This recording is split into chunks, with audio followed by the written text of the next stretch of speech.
नमस्कार प्रिय विद्यार्थियों। आज की इस वीडियो में हम बात करेंगे कक्षा 12 की जो पाठ्य पुस्तक अभिव्यक्ति और माध्यम है उसके महत्वपूर्ण प्रश्नों के बारे में। तो महत्वपूर्ण प्रश्न हिंदी अनिवार्य और साहित्य दोनों से संबंधित है और ये भाग है अपना फर्स्ट। सेकंड भाग का वीडियो भी आपको इसी यूट्यूब चैनल पर मिलेगा। तो आज हम भाग फर्स्ट के जो महत्वपूर्ण प्रश्न हैं उनकी बात करते हैं। ध्यान रखिए, ये पाठ्य पुस्तक हिंदी अनिवार्य और साहित्य दोनों के लिए है और दोनों में जो पाठ्यक्रम बोर्ड की दृष्टि से जो शामिल किए गए हैं उसी के बारे में हम आज महत्वपूर्ण प्रश्नों की बात करेंगे। तो चलिए चलते हैं महत्वपूर्ण प्रश्नों की ओर। यथासंभव यहाँ पर मैंने सभी महत्वपूर्ण प्रश्न हैं उनका जिक्र किया है। तो पहला प्रश्न है कि इस प्रकार, पहला प्रश्न, जनसंचार के कौन कौन से लोकप्रिय माध्यम वर्तमान में प्रचलित है? तो इसका उत्तर है टेलीविजन और इंटरनेट लोकप्रिय माध्यम वर्तमान में उपलब्ध है।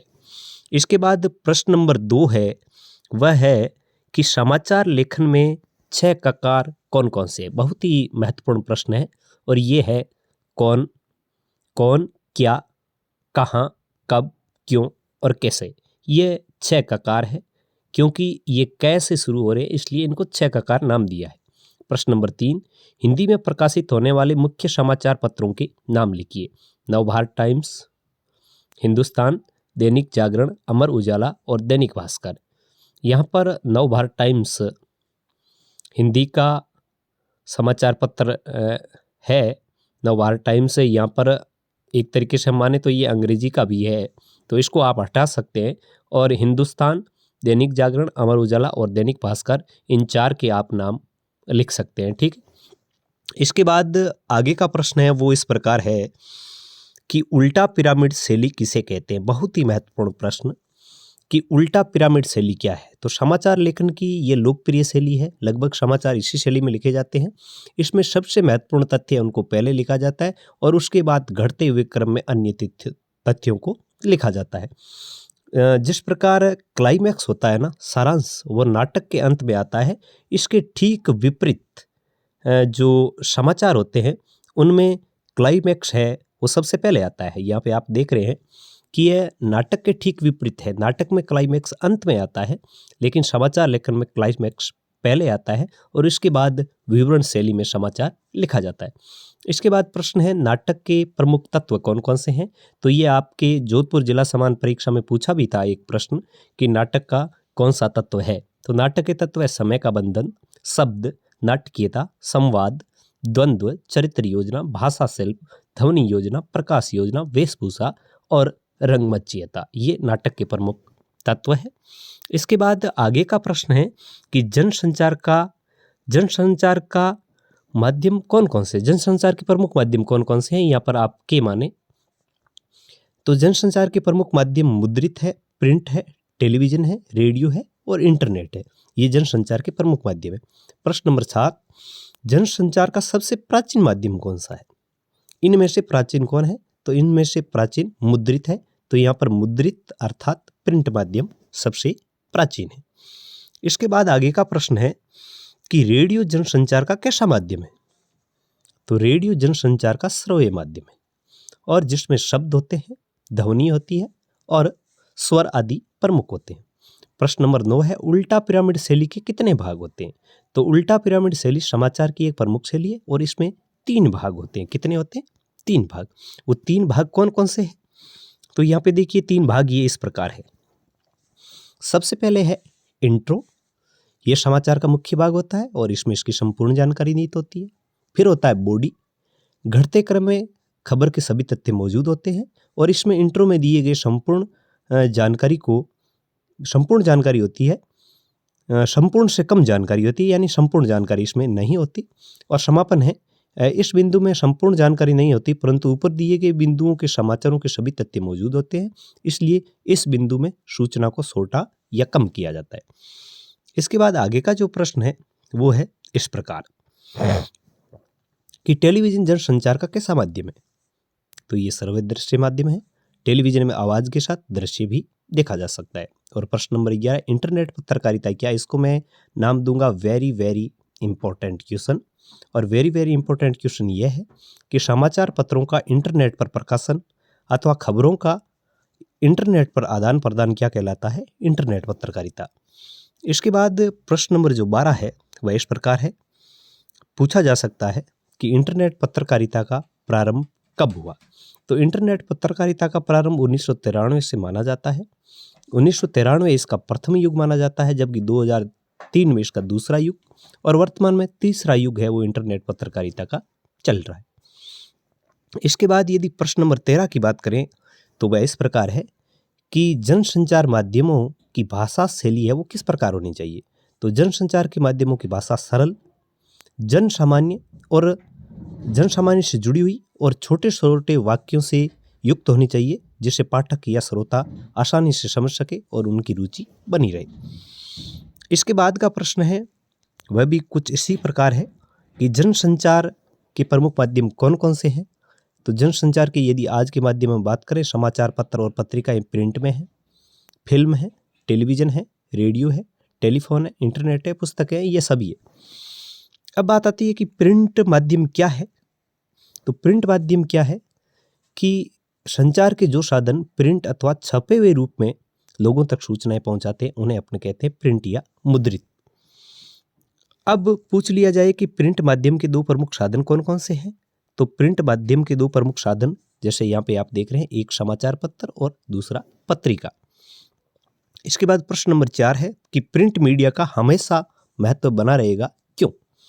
तो वाणी, विचारों, सूचनाओं, समाचारों आदि को लिखित रूप में रिकॉर्ड करने का आरंभिक साधन होने के कारण प्रिंट मीडिया का महत्व हमेशा बना रहेगा। इसके बाद प्रश्न बनता है कि पत्रकारिता किसे कहते हैं? तो पत्रकारिता किसे कहते हैं? प्रिंट, रेडियो, टेलीविजन, इंटरनेट किसी भी माध्यम से खबरों के संचार को क्या कहते हैं? पत्रकारिता। प्रश्न नंबर 6, भारत में अखबारी पत्रकारिता की शुरुआत कब और कहां से हुई? तो इसका उत्तर कुछ इस प्रकार है कि भारत में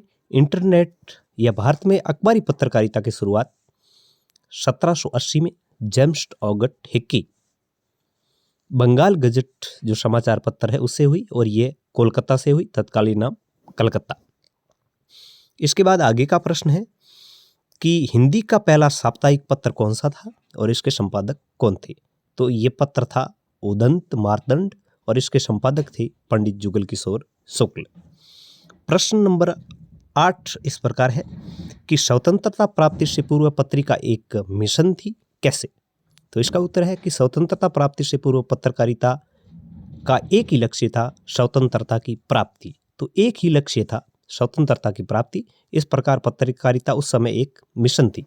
लेकिन इसके बाद पत्रकारिता क्या बन गई? तो यहाँ पे देखिए कि स्वतंत्रता प्राप्ति के बाद पत्रकारिता में किस प्रकार बदलाव आया।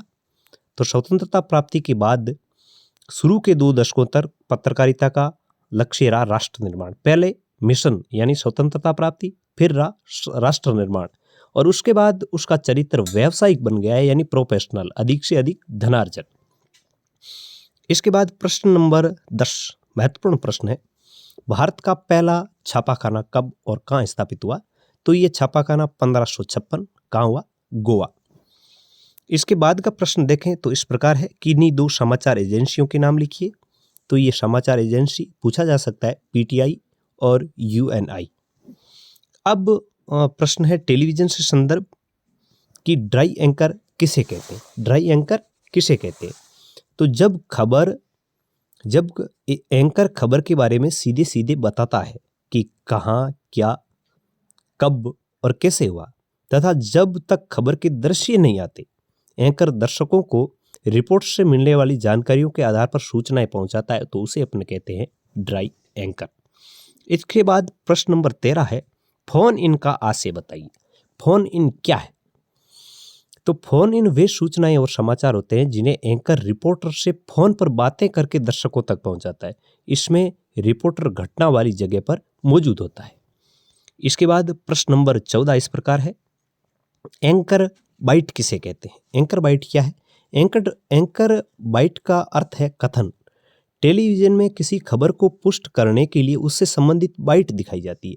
किसी घटना के बारे में प्रत्यक्ष दृश्य यानी जो प्रत्यक्ष प्रत्यक्षदर्शी होते हैं उस घटना के, या जो संबंधित व्यक्तियों का जो कथन दिखाकर या सुनाकर समाचार को प्रामाणिकता प्रदान करने के लिए इसका प्रयोग किया जाता है।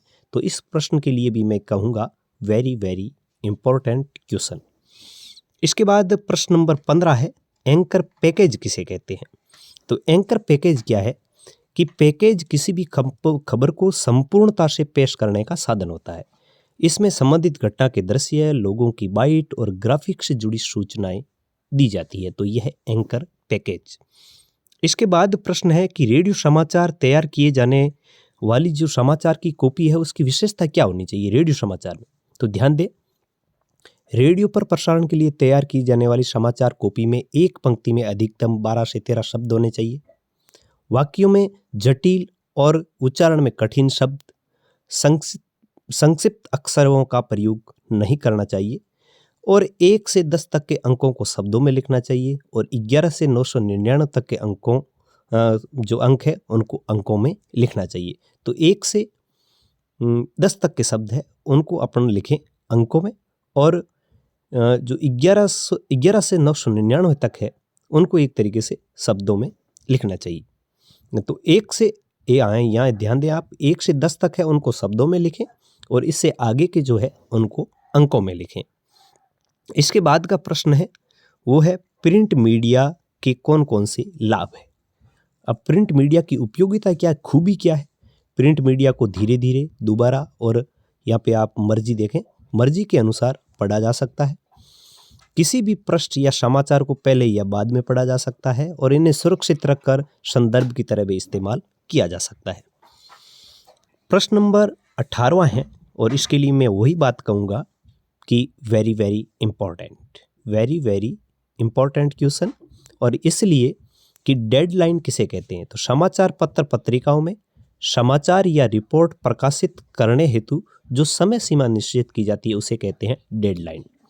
प्रश्न नंबर 19, प्रिंट माध्यम के लेखकों को किन किन बातों का ध्यान रखना चाहिए? तो प्रिंट माध्यम के लेखक है उनको समय सीमा डेडलाइन का, शब्द सीमा का और अशुद्धियों का विशेष तौर पर ध्यान रखना चाहिए। इसके बाद प्रश्न नंबर 20वां है कि मुद्रित माध्यम की कमजोरी क्या है? मुद्रित माध्यम की कमजोरी यह है कि प्रिंट माध्यम या मुद्रित माध्यम अनपढ़ लोगों के लिए बेकार की वस्तु है। इसके अलावा वे किसी घटना की खबर एक निश्चित समय बाद देते हैं। जैसे घटना आज हुई है तो अखबार में वह घटना कल अपने को देखने के लिए मिलेगी। इसके बाद प्रश्न है एनकोडिंग और डिकोडिंग 2 शब्द होते हैं। एनकोडिंग क्या है? संदेश को भेजने के लिए शब्दों, संकेतों, ध्वनि चिन्हों का उपयोग किया जाता है। भाषा भी एक प्रकार का कूट चिन्ह या कोड है, अतः प्राप्तकर्ता को समझाने के लिए योग्य कूटों में संदेश बांधना कूटीकरण या एनकोडिंग कहलाता है और उसको जो प्राप्तकर्ता वापस अपने भाव के अनुसार समझता है तो उसे अपन कहते हैं डिकोडिंग। इसके बाद आगे का प्रश्न है ब्रेकिंग न्यूज क्या है? ब्रेकिंग न्यूज अपन अक्सर टेलीविजन पर देखते हैं, तो ब्रेकिंग न्यूज का दूसरा नाम है फ्लैश। इसके अंतर्गत अत्यंत महत्वपूर्ण या बड़े समाचार को कम से कम शब्दों में दर्शकों तक तत्काल पहुंचाया जाता है। तत्काल जो लेटेस्ट खबर हो, जैसे नेपाल में आया भीषण भूकंप, तुरंत की बात है, वह 2 रेलगाड़ियों में टक्कर, 10 मरे, सैकड़ों घायल, मतलब ये तुरंत की जो खबर पहुंचा दी जाती है उसे अपन कहते हैं ब्रेकिंग न्यूज।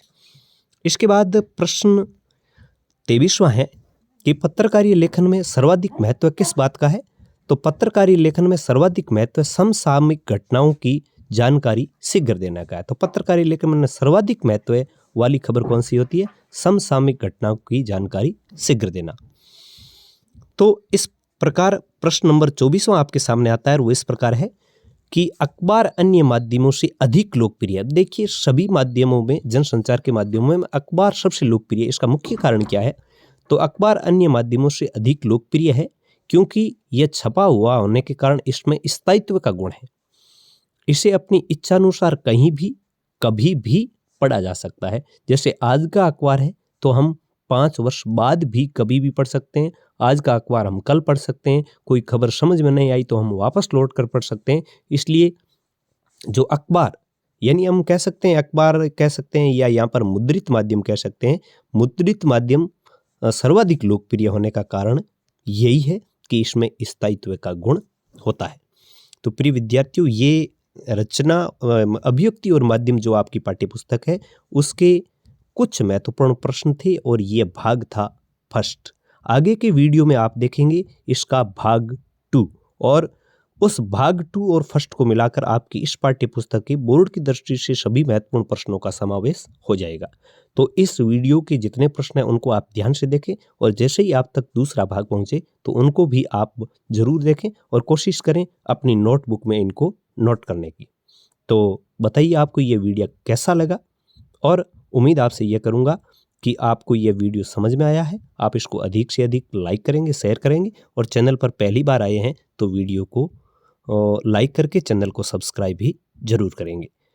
मिलेंगे आगे वाले वीडियो के साथ, तब तक आइए दीजिए नमस्कार।